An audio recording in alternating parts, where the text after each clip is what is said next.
Vanderpump Rules recap. Katie and Tom get into ugly fight on vacation. Big things are happening on this episode of Vanderpump Rules. The restaurant is opening, a vacation is coming, and Schwartz finally stands up to Katie, his curmudgeon of a wife. Sandoval and Ariana are preparing for the Tom Tom opening party. Sandoval is in his tidy whities wearing motorcycle goggles and a skull cap and ponders this life-changing event that is about to occur. I never really got to see my name in lights, but tonight, I will. Tonight's the night. Everyone preps and preps for the big debut of the restaurant. Yes, even Kristen, that as if she can tear her boyfriend Carter away from the video games. The crew discusses the Lala freak situation with their significant others while they get ready for the night. Ariana suggests that Lala seek grief counseling since being angry is high. Speaking of significant others, Katie sits on the couch as her sweetie, Schwartzy, gives himself a pep talk for the grand opening. I just hope that now that it's open, maybe you'll have some more time for me. Of course, Katie. Make tonight about you on the biggest night of your husband's life. OMG. Ariana calling Sandoval James Bond is a gross understatement. Sandoval's $18,000 motorcycle sidecar is obscene, as is his surprise arrival at Schwartz's place. Sandoval scoops up his other Tom and hands him a personalized matching helmet, goggles, and gloves. This is a moment that I will remember forever. I love you, Sandoval. I can't tell if this is serious or a straight-up joke. Either way, I am very concerned about Sandoval's sanity. Another crazy person amongst the group. Kristen. She is thrilled to be able to attend the opening of Tom Tom, so much so that she has to almost pinch herself that it is actually happening. This is a massively huge deal for me, Kristen. What is with these girls being so self-absorbed? Kristen, newsflash. This night is about Tom and Tom, the two doofuses who forgot to put gas in the motorcycle. Nonetheless, they still roll up in style, and even LVP calls this choice of transportation perfect. The fellas pop champagne and attempt to look like civilized business owners, all whilst wearing matching white suits and helmets. How's that for a mental image? Once everyone arrives, the gang sits down at an outdoor table and prepares to be awed by the Tom Tom experience.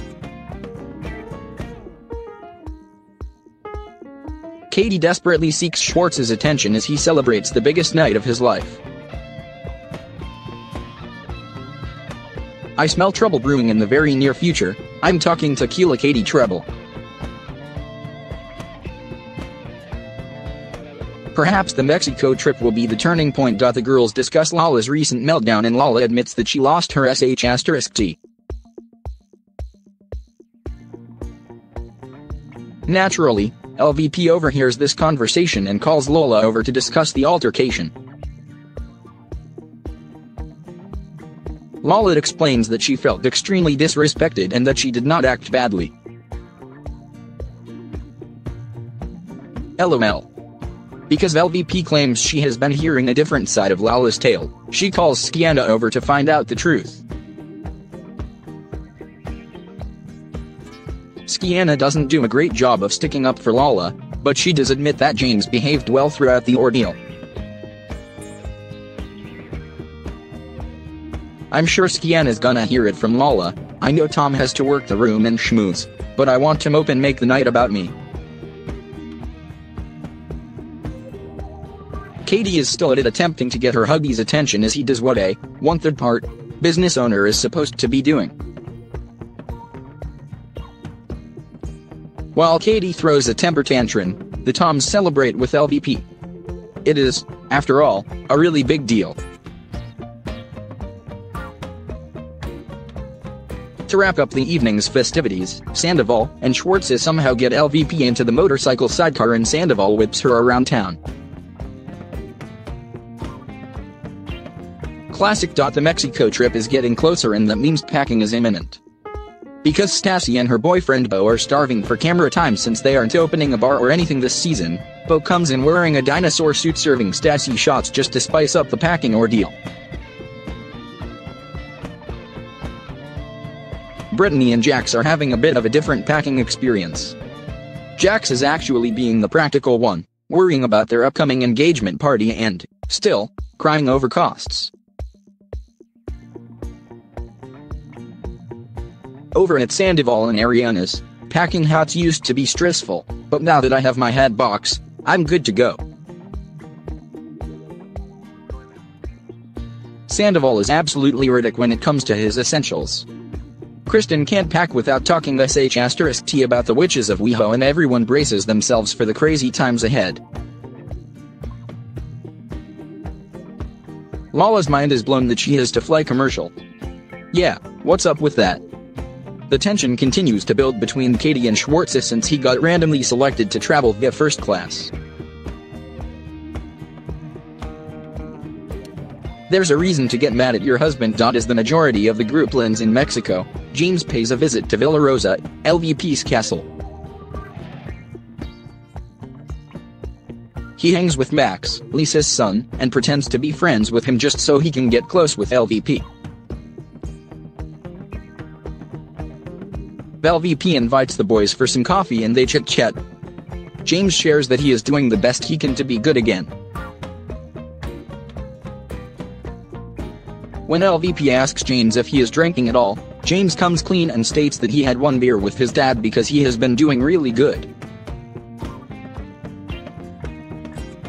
It's like going on a diet, losing weight, and then rewarding yourself with an ice cream cake cause you're doing really good.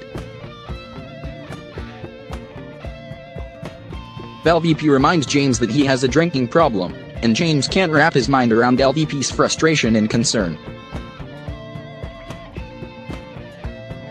She also tells James that maybe his future doesn't include Sir. Mexico doesn't know what's about to hit.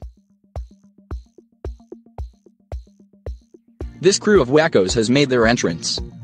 Let's take a moment to appreciate our last moments of sobriety. Thanks for that, Schwartzy. Poor guy. He def needs a drink after getting rage texted by Katie over the entire duration of the flight. As everyone begins to get settled into their rooms and Brittany attempts to overcome her fear of heights, Katie and Schwartz silently enter their room. Katie immediately sulks on the balcony and the couple couldn't be any less couple-y even if they tried. Schwartz calls Katie a wet blanket and states that this is like vintage Katie.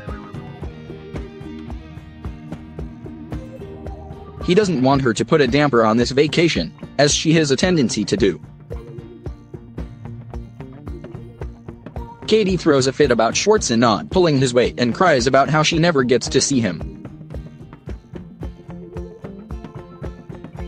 I mean, she is making it so delightful to be around her soon.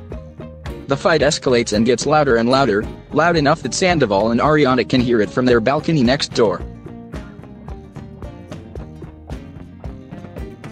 Katie demands Schwartz listen to her for once and Schwartz just outright says that he doesn't like the sound of her voice.